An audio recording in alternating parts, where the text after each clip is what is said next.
안녕하세요. 제 소개를 간단하게 하자면 지금은 40살을 훌쩍 넘긴 남자라면 치가 떨리는 여자입니다. 30대 후반, 젊다면 젊은 나이, 먹을 만큼 먹었다면 먹은 나이에 이혼을 하게 된 한의사이기도 하고요. 제가 살아온 인생을 아주 짧게나마 털어놓고 싶어서 이 채널을 찾게 되었습니다. 여기엔 저처럼 파란만장한 결혼 생활 혹은 결혼 준비를 하셨던 분들이 많더라고요. 공감이 되기도 하고 제 이야기도 만만치 않은 터라 이렇게 찾아와 익명의 힘을 빌려 썰을 풀어봅니다. 다시 생각해도 황당하고 어이없고 화딱지가 치미는 이야기지만 속 시원하게 한번 털어보겠습니다. 제 이야기는 실패한 첫 결혼부터 시작해보겠습니다. 전 남편은 정형외과 의사였고 주변 지인의 소개팅으로 만나게 되었습니다. 이러나 저러나 의사들끼리의 만남이라고 주변에서도 부러워했고 양가에서도 저희를 축복해 주셨어요. 결혼할 때까지만 해도 서로의 직업을 존중하고 서로를 배려하며 잘 화합하고 지냈다고 생각했습니다. 그런데 결혼한 지 얼마 되지 않고서부터 전 남편은 저의 직업을 무시하기 시작했습니다. 한의학은 다 개뻥이라면서 침으로 어떻게 아픈 데가 나을 수 있냐? 정형외과적 시술이 필요하다는 등 저를 무시하기 일쑤였어요. 한의사가 바빠봐야 탕약은 다려주는 사람이 따로 있고 침술이나 몇 번 놔주면 끝인데 왜 밥을 차릴 시간이 없냐면서 저에게 짜증을 냈습니다. 아니, 저도 의학을 공부한 의사입니다. 그런데 양약을 다루지 않는다고 해서 저를 그렇게 무시할 필요가 있었을까요?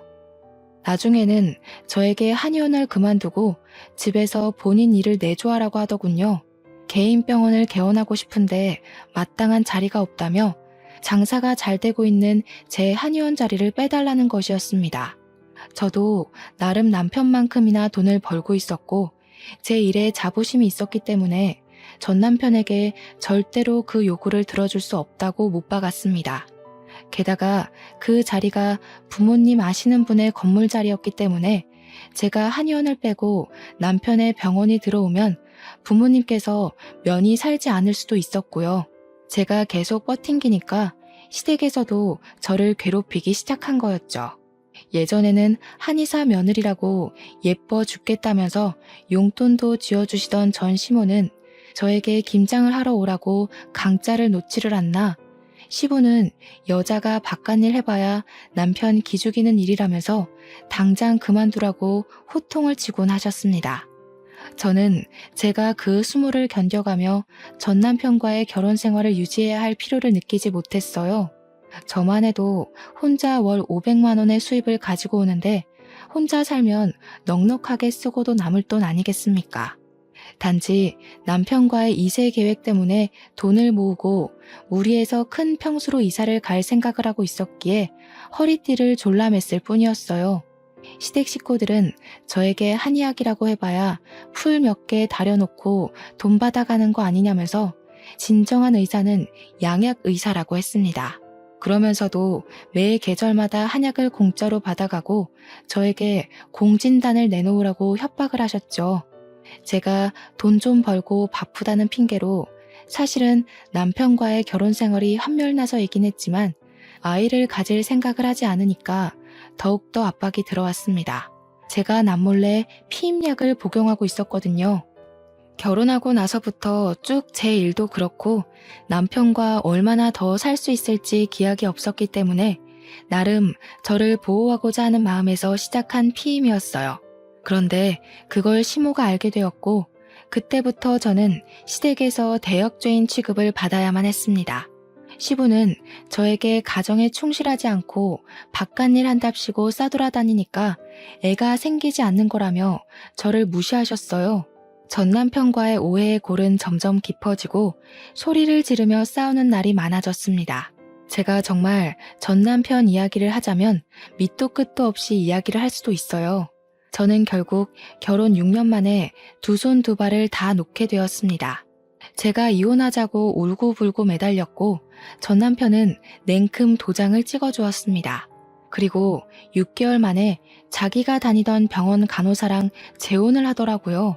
언제부터 만났는지는 제가 알아본 적 없어서 모르겠지만 아마도 저랑 이혼하기 전부터 만남이 있지 않았을까 싶습니다. 바람이라고 하면 바람이죠. 이미 전까지 다 털려버린 와중에 상간녀 소송을 걸기 위한 자료를 모을 힘이 없어 저는 그들의 결혼을 그냥 지켜봐야 했습니다. 솔직히 배신감도 전혀 들지 않았어요. 단지 나이도 어리고 세상 물정 모를 것 같은 그 재혼한 간호사가 불쌍할 지경이었습니다. 제 나이 38살에 그 일을 겪고 난 이후 저는 남자라면 완전히 치를 떨기 시작했습니다. 그래도 짧다면 짧고 길다면 길 수 있는 6년의 결혼 생활이었는데 이혼 도장을 찍고 모든 걸 정리하고 나니 남는 건 돈뿐이더군요. 돈이라도 얻어서 다행이라고 생각하고 있었는데 제가 이혼하고 나서도 부모님의 지인이신 건물주 때문에 한의원은 계속 유지하고 있었거든요.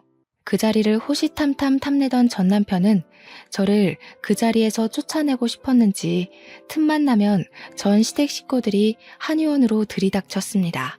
그러면서 침 한 번 맞으러 왔다, 철이 돼서 한약 지으러 왔다, 공진단 좀 줘라 하시며 공짜로 모든 볼일을 보고 가셨습니다. 저야 원장실에 있으니까 접수처에서 어떤 일이 벌어지는지 모르고 있었죠. 내가 이 집 시부모였던 사람이야 하면서 직원들을 협박해가며 공짜로 모든 볼일을 보고 있었다는 사실을 뒤늦게 알았습니다. 말도 안 되는 이야기를 해대면서 불이익을 주겠다고 직원들을 협박하는 바람에 저한테 속 시원히 털어놓지도 못했더라고요. 시댁 식구들뿐만 아니라 시부모의 지인까지 저희 한의원을 찾아와 공짜 진료를 보고 나서야 알게 되었습니다. 저는 이대로는 안 되겠다 싶은 마음에 직원들에게 진심으로 사과를 하고 한의원을 정리했습니다. 다른 동네로 이사를 가든지 해야 제 마음이 편할 것 같았거든요. 저한테 뭐 맡겨둔 사람처럼 한약을 내놓으라고 하는데 저는 전 시모가 약초라도 캐온 줄 알았다니까요. 제가 이사를 결심하고 건물주분께 이 자리에 정형외과 계약만큼은 하지 말아달라고 했어요. 제 사정을 다 알고 계신 덕분에 알겠다는 답변을 받았지만 또 건물주 입장에서는 하루빨리 공실이 비어야 하는 것도 있어서 제가 그러지 마시고 만약 전 남편이 계약을 하러 오면 월세를 2배 받으시라고 일러두었습니다. 당연히 전 남편이 그 자리를 차지하기 위해 들이닥쳤고 건물주분은 저와의 약속대로 월세 2배의 계약을 했고 한의원의 특성이 좋아서 찾아오시던 분들도 그 자리에 정형외과가 들어오니 자연스레 다른 한의원을 찾아가셨더라고요. 파리만 날리다가 잔뜩 월세만 밀리고 쫓겨났다고 들었습니다. 이래서 의사도 의사 나름이지 무작정 개원한다고 다 잘 되는 것도 아닌가 봐요. 속으로 얼마나 고소했는지 모르겠어요. 저는 그 이후로 신도시로 이사를 했습니다. 어차피 혼자 사는 인생인데 큰 집도 필요 없겠다 싶어서 오피스텔 하나 잡고 나름 신식 건물에 보증금 빵빵하게 채워서 한의원을 차렸습니다. 인테리어를 신식으로 싹 바꾸니까 깔끔하고 고급스러운 분위기가 나더라고요. 요즘은 시선을 사로잡는 그런 분위기가 중요하다고 인테리어 업자가 비싼 돈 주더라도 한 번에 잘해보자고 하더니 정말 그 말이 딱 맞는 게 아니겠어요? 솔직하게 말하자면 애들을 상대로 하는 진료가 정말 돈이 잘 되긴 하거든요. 죽어서도 남는 건 돈이라는 마음으로 한의원을 운영하기 시작했습니다. 처음에는 아무래도 생긴 지 얼마 안 된 한의원이다 보니 손님이 별로 없었는데 제가 침을 잘 놓는다는 소문이 맘카페에 돌았대요. 애 어른 할 거 없이 점점 줄을 서서 저에게 진료를 받기 시작하셨죠. 한약도 보통은 6개월에 한 번씩은 권장을 드리거든요. 소아 같은 경우에는 면역력 증진, 밥 잘 먹는 한약, 키 크는 한약을 내세워서 팔았더니 정말 하루 종일 탕약기가 쉬는 날이 없을 정도로 바빠졌어요. 어르신들도 제가 침 맞으시면 쑥뜸이나 부항도 공짜로 해드리고 했더니 좋다고 매일같이 오셔서 진료받고 가셨고요. 그러다 보니 환자가 어마어마하게 늘어났고 매일같이 도장을 찍는 단골분들도 생겼습니다. 제가 또 성격이 할 말 다 하는 성격이긴 하지만 일할 때는 친절한 척 착한 척하며 진료를 봐서 그런가 평이 점점 좋아지더라고요. 여자는 결혼하면 손해라는 말이 있지 않습니까? 그 말이 딱 어울리게 혼자 사니까 너무 여유롭고 좋더라고요. 항상 저녁 시간이 저에게는 전쟁이나 다름없었거든요. 이유는 역시 남편에게 차려줘야 하는 저녁 식사 때문이었죠. 일을 마치고 부랴부랴 준비해야 했기 때문에 제가 좋아하는 반찬이 아니라 반찬 가게에서 사온 반찬들로 준비해야 했어요. 빠르고 간편하게 후다닥 준비할 수 있는 반찬과 국 위주로 준비하다 보니 어느 날부터 제가 무슨 음식을 좋아했었는지를 모르겠더라고요. 그런데 혼자 살기 시작하면서 외식도 하고 혼자 먹고 싶은 요리를 해서 먹기 시작하니까 정말 천국이나 다름없는 기분이 들었습니다. 집도 오피스텔이긴 하지만 투룸에 드레스룸까지 딸려 있어서 혼자 살기 넓고 충분했어요. 우리 부모님만 전 남편이 재혼했다는 소식을 뒤늦게 접하시고는 저에게 제가 뭐가 못난 게 있어서 혼자 궁상을 떠냐고 하셨습니다. 은근히 전 남편이 재혼하고 저는 혼자 산다는 게 지는 느낌이 드셨나 봐요. 선자리를 막 들이미시더라고요. 몇 번 속아서 혹시 부모님의 애원에 선자리에 나가보긴 했는데 영 마음이 내키지 않고 불편했습니다. 여러분, 자만추라는 말 아세요? 자연스러운 만남 추구라는 요즘 애들이 쓰는 말이래요. 근데 저는 그 말이 가슴에 콕 박히더라고요. 자연스럽게 만나서 물 흐르듯이 그런 연애가 하고 싶었습니다. 물론 결혼을 하라고 하면 싫다고 도망갈 것 같았지만요. 아무튼 선자리를 4번 정도 나갔을 때 도저히 안 되겠다 싶어서 그 뒤로는 부모님이 들이미는 선자리를 피해 다녔어요. 한의원에 몰두해서 운영하고 있었던 와중에 문득 그런 생각이 드는 게 아니겠어요? 제가 너무 햇볕을 안 보고 사는 것 같은 거예요. 한의원 건물 창가에서 바깥을 내려다보는데 너무 날씨가 화창하고 좋아 보이더라고요. 창문으로 맞는 공기의 냄새가 아니라 바깥에 나가서 온몸으로 그 공기를 물씬 느끼고 싶었습니다. 하루 종일 한의원에만 있으니까 한약 냄새만 나는 것 같고 몸에서도 약초의 향기가 나는 것 같고 그래서 혼자 달리기를 하기로 했어요. 요즘은 런데이라고 해서 달리기를 체크해주는 그런 핸드폰 앱도 있더라고요. 새로 이사온 집이 신도시다 보니 공원이 잘 되어 있는 편이어서 괜찮겠다 싶은 마음에 공원으로 달리기를 하러 다녔습니다. 매일 저녁 8시에서 9시까지 1시간을 아무 생각 없이 실컷 달리다 보니 기분이 좋아지더군요. 매일을 반복해서 하고 있는데 저와 같은 시간에 자전거를 타는 한 남자가 있었습니다. 어차피 공원 한 바퀴를 도는 코스라 매번 비슷한 시간에 움직이다 보니 보고 싶지 않아도 보게 되는 사람이었어요. 하루는 달리다가 제가 문득 공원 가운데 있는 호수가 달빛에 반사되는 게 아름다워서 슬쩍 멈춰 사진을 찍으려고 했습니다. 그런데 그분이 제 뒤에 바짝 붙어서 자전거를 타고 계셨었나 봐요. 제가 갑자기 멈추니까 브레이크를 급하게 잡으셨는데 부딪힐 것 같았는지 핸들을 옆으로 확 틀어버리시다가 넘어지신 거예요. 저도 놀래서 괜찮으시냐고 달려가니 괜찮다고는 하시는데 무릎도 까지고 손목이 벌겋게 부어오르기 시작하시더라고요. 남자분도 손목이 아프신지 다른 손으로 만져보시는데 딱 봐도 부어오르는 게 손목을 삔 것 같았습니다. 제가 슬쩍 양해를 구하고 만져봤는데 뼈를 다친 건 아닌 듯 싶었지만 열감이 슬슬 올라오더라고요. 너무나도 죄송한 마음에 명함을 찾는데 운동하러 나온다고 아무것도 들고 나오지 않아서 어찌해야 되나 고민했습니다. 그래서 제가 저희 한의원 위치를 대충 설명을 해드리고 거기 운영하는 한의사다 손목을 치료받으러 오셨으면 좋겠다고 했습니다. 그러면서 처음으로 눈을 마주치게 되었는데 세상에 생긴 게 완전 조각 미남인 거예요. 얼굴이 달빛에 은은하게 반사가 되어서 반쪽은 딱 그림자가 지는데 콧날이 얼마나 오똑한지 저도 모르게 멍하게 얼굴만 보게 되더라고요. 거기다가 자전거를 오래 타셔서 그런가 몸에 지방 덩어리가 하나도 없는 게 몸매도 탄탄하고 허벅지는 정말 축구선수 저리 가라더군요. 저한테 멋쩍게 웃으시면서 아, 한의사님이셨구나 하시며 오늘은 가봐야겠다고 다음에 한의원에 한번 들리겠다고 하셨습니다. 무릎만 까진 줄 알았더니 팔꿈치에서도 피가 줄줄 흐르길래 제가 잠시만 기다려주세요 하고 편의점에 가서 간이 구급상자를 사왔어요.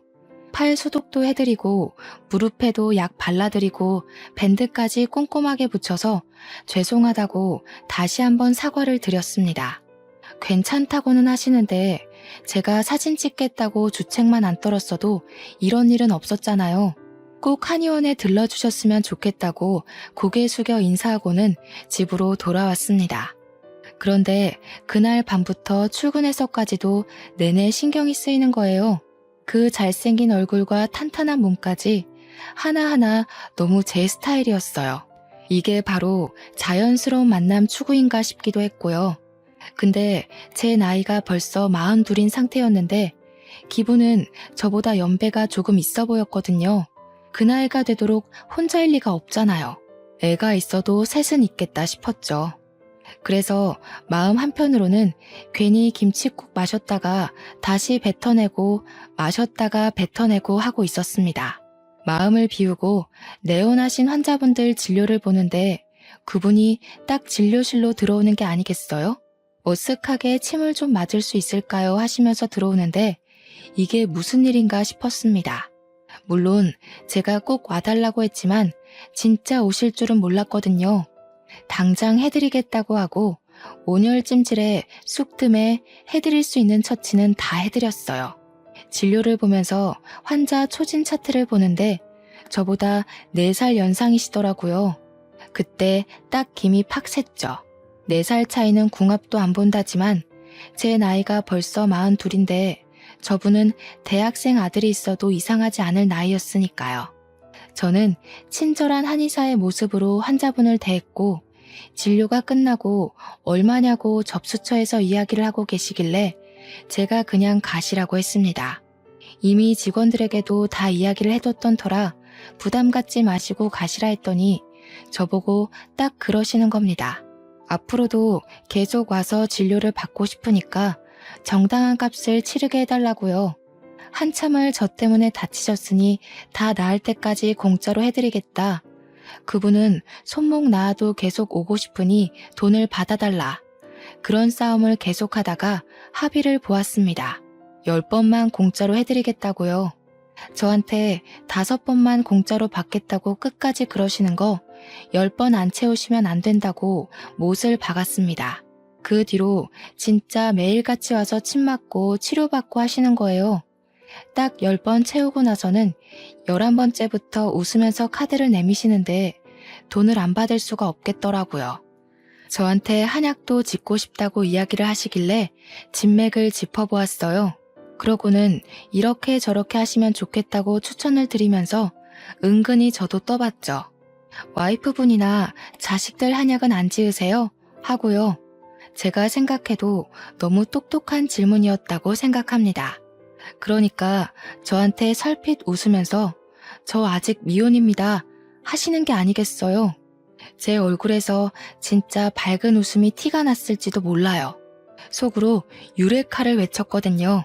그 뒤로 제가 진짜 홀라당 넘어가서 머릿속에 이 남자는 미혼이다 미혼이다 이 생각밖에 없었어요. 그 뒤로 그분은 일주일에 2-3번은 저희 한의원에 와서 치료를 받으셨고 저녁에는 같이 달리기를 했어요. 자전거를 타는 게 시원하고 기분 좋다고 하시더니 제가 자전거를 못 탄다고 하자마자 자전거를 두고 나오시는 거예요. 저랑 속도를 맞춰서 같이 달려주시는데 진짜 20대에도 못 느껴본 설렘과 몽글거림이 가슴속에 콕 박혀서 떠나질 않더라고요. 이렇게 계속 뜨뜨미지근하게 지내니까 저도 이 남자가 점점 더 궁금해지기 시작했어요. 은근히 무슨 일을 하시길래 낮에도 침을 맞으러 오시냐고 물어보니까 자기는 재무관리사라고 하더라고요. 재무관리사라고 하면 주식이나 투자 이런 거 생각하지 않겠어요? 직업까지도 너무 멋있는 거죠. 제가 멋있다고 하니까 한의사가 더 멋있는 직업 아니냐고 하는 거예요. 여성이 전문적인 직업을 가지고 있는 게 훨씬 가치 있는 거라고 말을 해주는데 순간 울컥 하더라고요.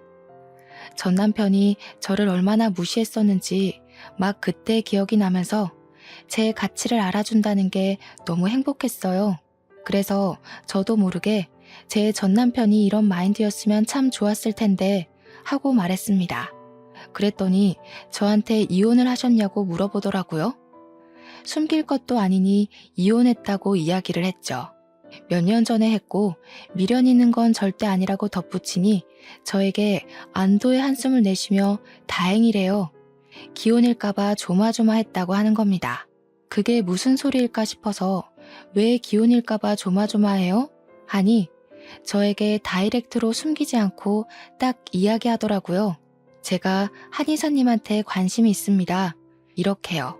고백도 어쩜 남자답게 그렇게 멋있게 하는지 저 정말 한눈에 뿅 가버렸잖아요. 그 뒤로 우리는 매일같이 달리고 숨을 고르는 시간 동안 참 많은 이야기를 나누었습니다.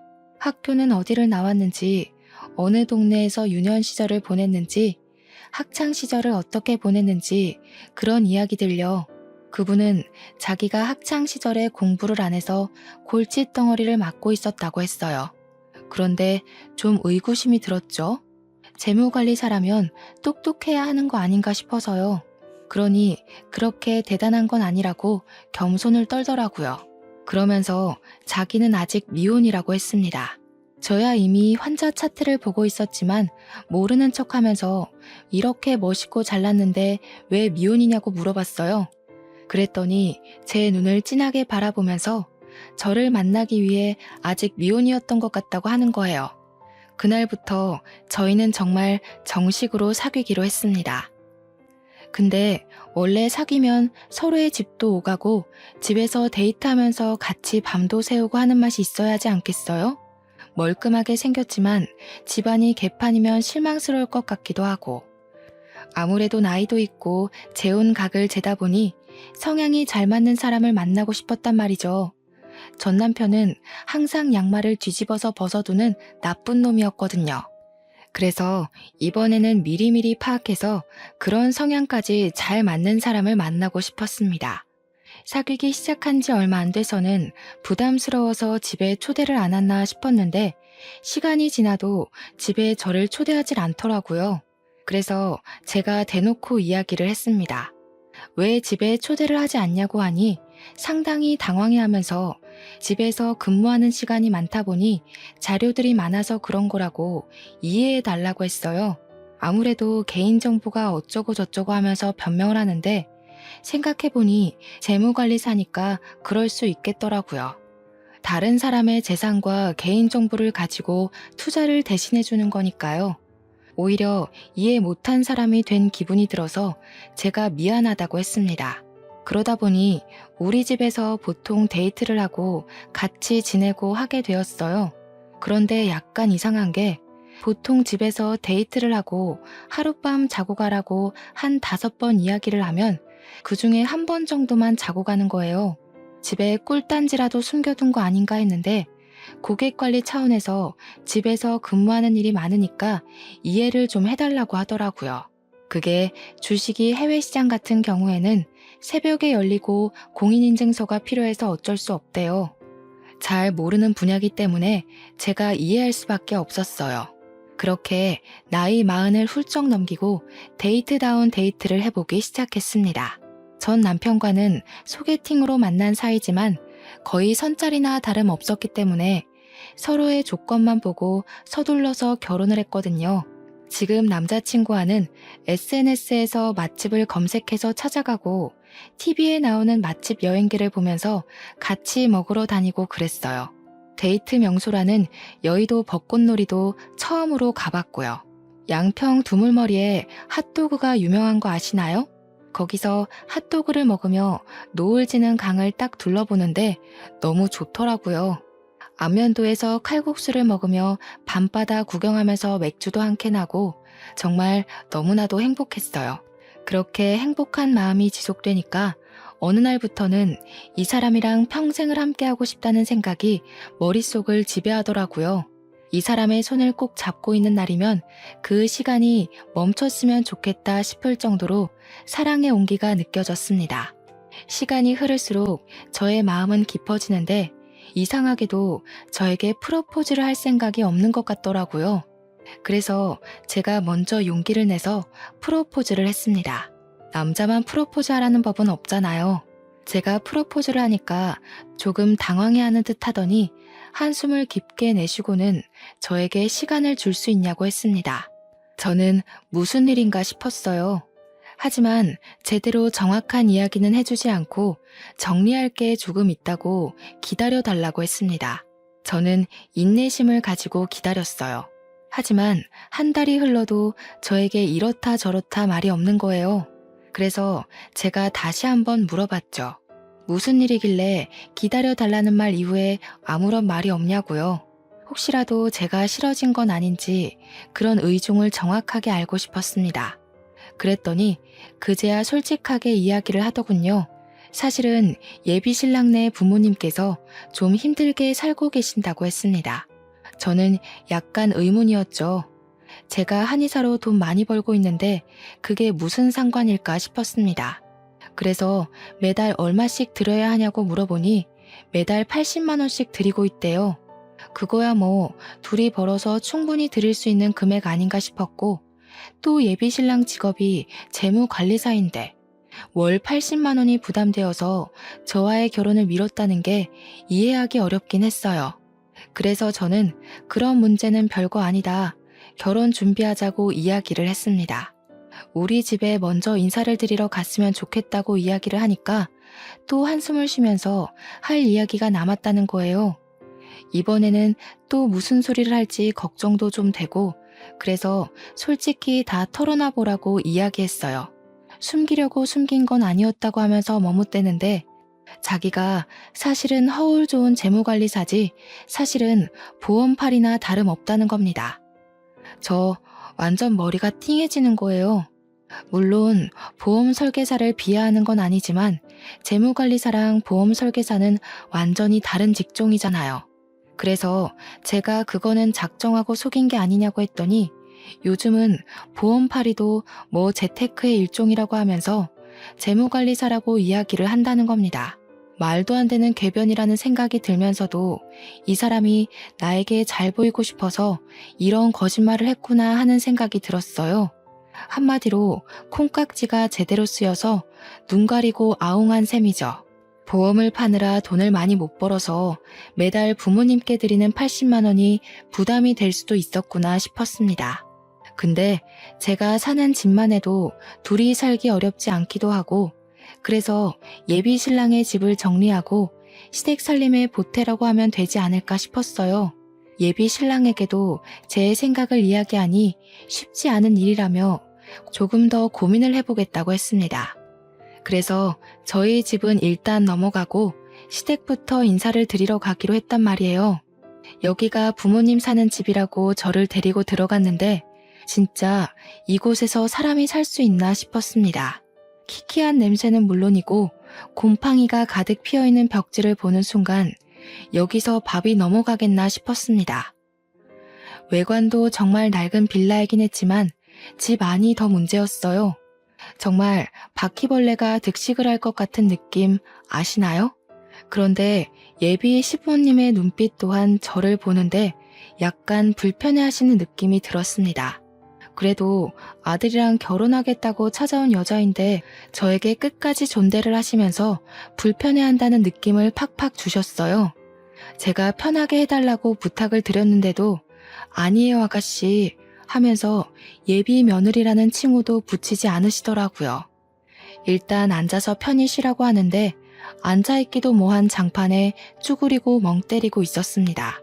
근데 예비 신랑만 쓱 부르더니 방음도 안 되는 방에서 무슨 이야기를 막 하시는 거예요. 궁금해서 슬쩍 집중해서 엿들어보니 저 아가씨한테 말은 다 했냐? 다 알고 있는 거 맞냐? 이런 이야기를 하시더라고요. 나중에 예비 신랑에게 물어보니 그냥 집안 사정에 대해 이야기를 나눈 거라고 솔직하게 다 이야기했다고 말하더군요. 그런데 왜 저를 불편하게 생각하시는지 잘 모르겠더라고요. 아무래도 제 직업이 한의사라 너무 기운 결혼이라고 생각해서 그러시나 싶었죠. 예비신랑도 저한테 자기는 너무 볼품없는데 제가 너무 잘나서 그런 거라고 했거든요. 저희 집에 인사를 드리러 가서는 예비신랑이 정말 싹싹하게 예의 바르게 굴었어요. 저희 부모님이 원래 제 재혼을 엄청 기다려왔다고 했었잖아요. 저에게 선자리도 막 들이미시고요. 그런데 부모님이 보시기에도 예비신랑이 저에 비해 너무 볼품없다고 생각하셨는지 별로 탐탁지 않아 하셨어요. 저한테 뭐가 부족해서 저렇게 별 볼 일 없는 남자를 만나냐고 해서 한참을 싸우다가 저도 곰곰이 생각을 해봤죠. 우리 부모님까지 그러니까 슬슬 저도 제가 보는 눈이 영 바닥인가 하는 생각이 들었거든요. 일단 양가 부모님을 각자 만나고 소개도 했으니 상견례를 하자고 이야기를 했습니다. 근데 예비 신랑이 자꾸 날짜를 미루는 게 아니겠어요? 아직 예비 시부모님이 마음의 준비가 안 됐다고 하면서 차일피일 기약 없이 미루는 거예요.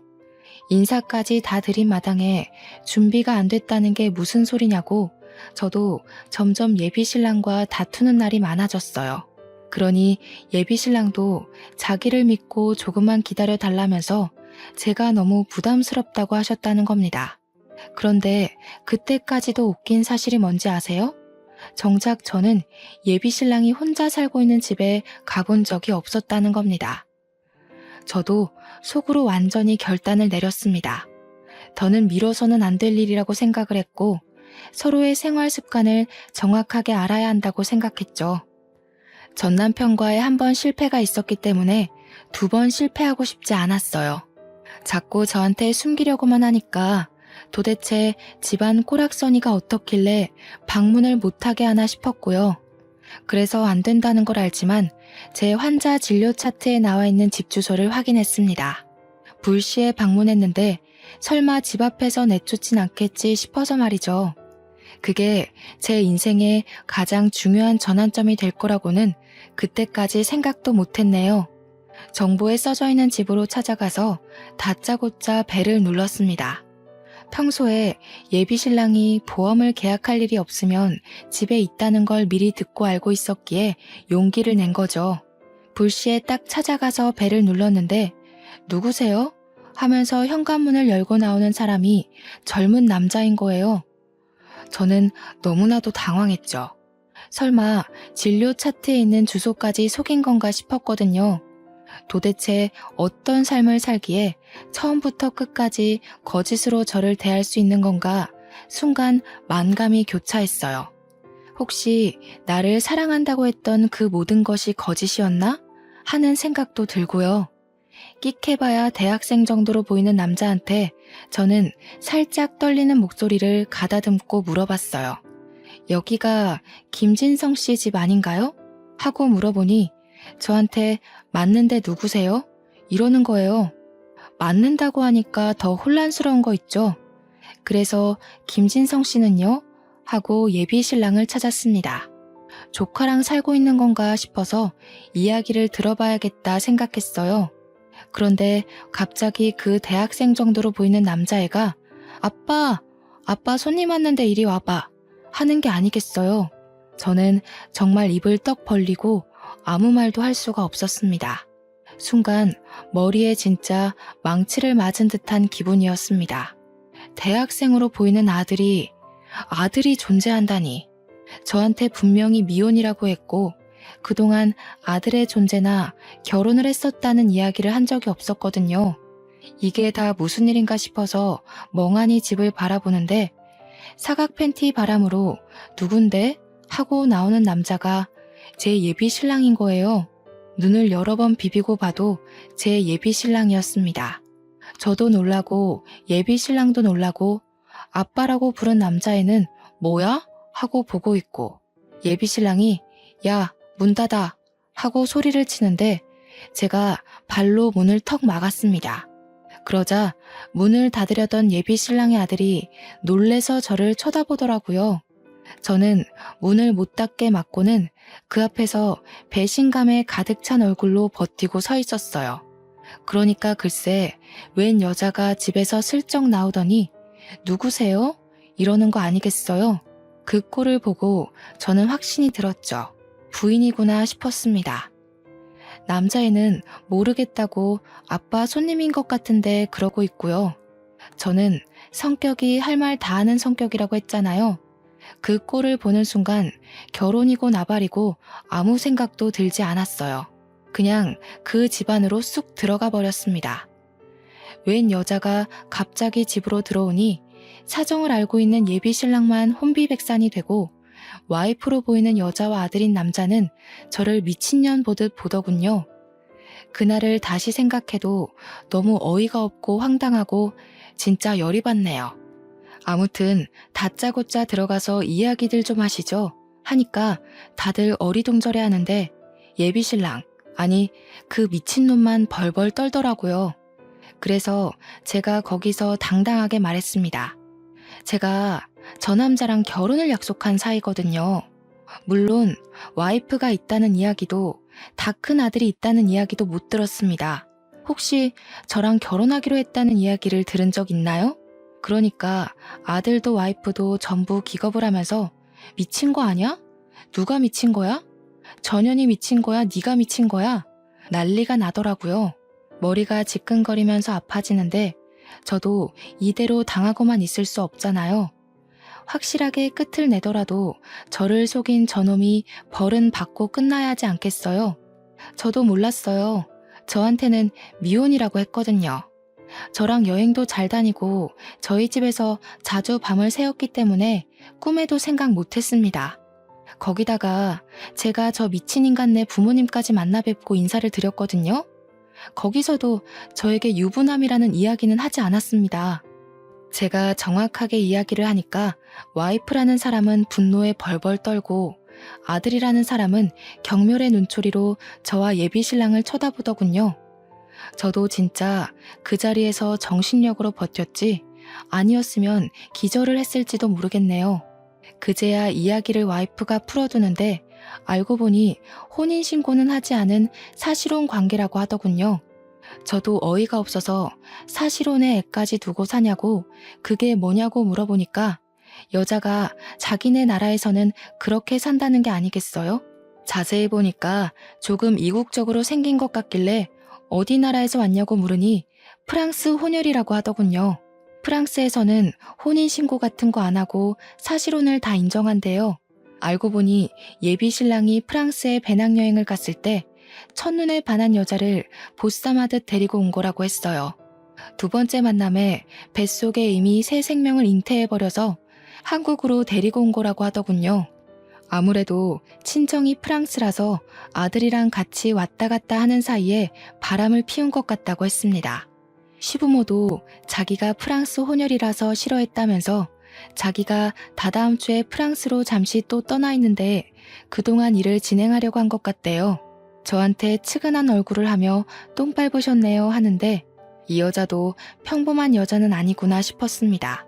아들은 예비 신랑 보면서 미친 거 아니냐고 화를 씩씩 내지 와이프는 저보고 똥 밟은 거라고 하지. 가운데서 머리가 터지는 줄 알았습니다. 그래서 제가 화를 참지 못하고 큰 소리를 내면서 말했죠. 야, 너도 뚫린 입이 있으면 말을 해봐. 이게 다 어떤 상황인지. 도대체 나랑 뭘 어쩌려고 그런 건지 말을 해보라고. 그러니까 그제야 세 명의 눈초리를 견디지 못하고 우물쭈물 입을 열더군요. 매달 80만 원의 양육비를 주면 다 해결될 거라고 생각했다면서 자기도 이렇게 아등바등 돈 버는 거에 눈돌아 사는 게 힘들었대요. 이 현실이 너무 싫고 지겨워서 조강지쳐버리고 저랑 결혼을 해버릴 생각으로 일을 꾸몄다고 했습니다. 도대체 저는 무슨 죄가 있어서 이런 남자를 만나게 된 걸까요? 제 생각은 하나도 하지 않고 본인 사는 게 척박해서 한의사인 저를 만나 팔자를 피고 싶었다는 게 그게 사람이 할 말인가요? 그러면서 예비 신랑이 지 와이프한테 오히려 소리를 막 지르더군요. 야, 내가 보험 팔면서 하루 벌어 하루 먹고 사는 처지에 네 비행기 값 대느라 얼마나 힘든 줄 알아? 나도 그 돈 모아서 여행 가고 싶고 비싼 옷 사입고 싶거든? 그것도 못 벌면서 나한테 같이 살자고 한국에 데려온 네가 더 양심 없는 거 아니야? 거기다가 바람을 피우고도 이렇게 당당해 네가? 갑자기 둘이 싸우기 시작하는데 저는 도대체 여기서 뭘 하고 있는 건가 싶었습니다. 그래도 마음에 남아있는 수상쩍음을 풀어보고자 여기까지 찾아온 게 신의 한 수라고 생각했어요. 정말 조상님이 도와서 제가 이 사기꾼에게 더 넘어가지 않고 일을 멈출 수 있게 된 거라고 믿게 되었습니다. 만약 그날 제가 집에 찾아가지 않고 덜컥 혼인신고를 했다면 어떤 일이 벌어졌을까요? 상상도 하고 싶지 않습니다, 정말. 그렇게 부부싸움하는 걸 한참 동안 어이없이 바라보고 있는데 아들이라는 놈이 이만 갑옷이라고 하는 겁니다. 근데 저도 점점 열이 뻗치고 이대로는 가만히 가서는 안 되겠다 싶은 생각이 들었어요. 그래서 신발을 신고 집안에 성큼성큼 들어가서 설거지통에 물을 가득 받아서 그 부부에게 뿌려버렸습니다. 부부싸움하다가 물벼락을 맞고는 저를 빤히 쳐다보는데 진짜 두 눈을 찌르고 싶더군요. 야, 이 사기꾼 같은 년놈들아. 아주 끼리끼리 잘 만났다. 당신 혼인빙자 사기꾼으로 소송 걸 거니까 그런 줄 알아. 당신네 부모한테도 똑바로 전해. 정신 차리라고. 그래서 나한테 속인 거 다 말했냐? 솔직하게 말했냐? 뭐 그딴 이야기 한 거지?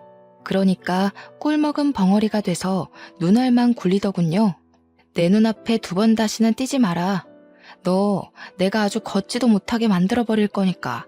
아니, 누가 누구 보고 소송이래? 너도 상간녀야, 상간녀. 그래, 상간녀 소송 걸고 싶으면 한번 걸고 넘어져봐. 저 인간이 나한테 미혼인 척한 거, 나 속인 거 아주 증거는 차고 넘치니까. 우리 나눈 대화부터 전화통화, 우리 병원에 방문해서 미혼이라고 한 것까지 전부 다 기록으로 남아있어. 누가 이기나 한번 해보자고. 소송비는 될 수 있고. 제가 열받아서 막 우다다 쏟아내니까 둘 다 아무 말 못했어요. 그러고는 뒤도 돌아보지 않고 그 집에 침 한 번 뱉고 나왔습니다. 하지만 저는 그 인간을 혼인빙자 사기로 소송을 걸 수 없었습니다. 제가 금전적으로 피해를 본 사실이 없기 때문에 사기죄가 성립되지 않는다는 경찰의 말 때문이었죠. 저는 정말 똥 밟은 셈 치고 그 인간과 마주치지 않기 위해 최선을 다했습니다. 운동도 헬스를 다니기 시작했고 공원 근처 그 인간과 갔던 곳은 쳐다도 안 봤어요. 근데 그 뒤로 한 달 반쯤 뒤에 그 인간이 저희 한의원으로 찾아온 거 아니겠어요? 마누라랑 싸우고 완전히 갈라졌다고 프랑스로 가버렸다면서 다시 한번 잘해보자고 하더군요. 제가 미친년도 아니고 그 말에 넘어가겠습니까? 절대로 싫죠. 그래서 꺼지라고 악다구니를 쓰니까 저한테 계속 잘못했대요.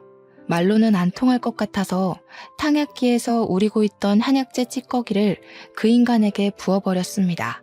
이게 무슨 냄새냐고 기겁을 하고 뒷걸음질 치는 그 인간에게 네 악취보다는 향기롭다고 당장 눈앞에서 꺼지라고 했죠.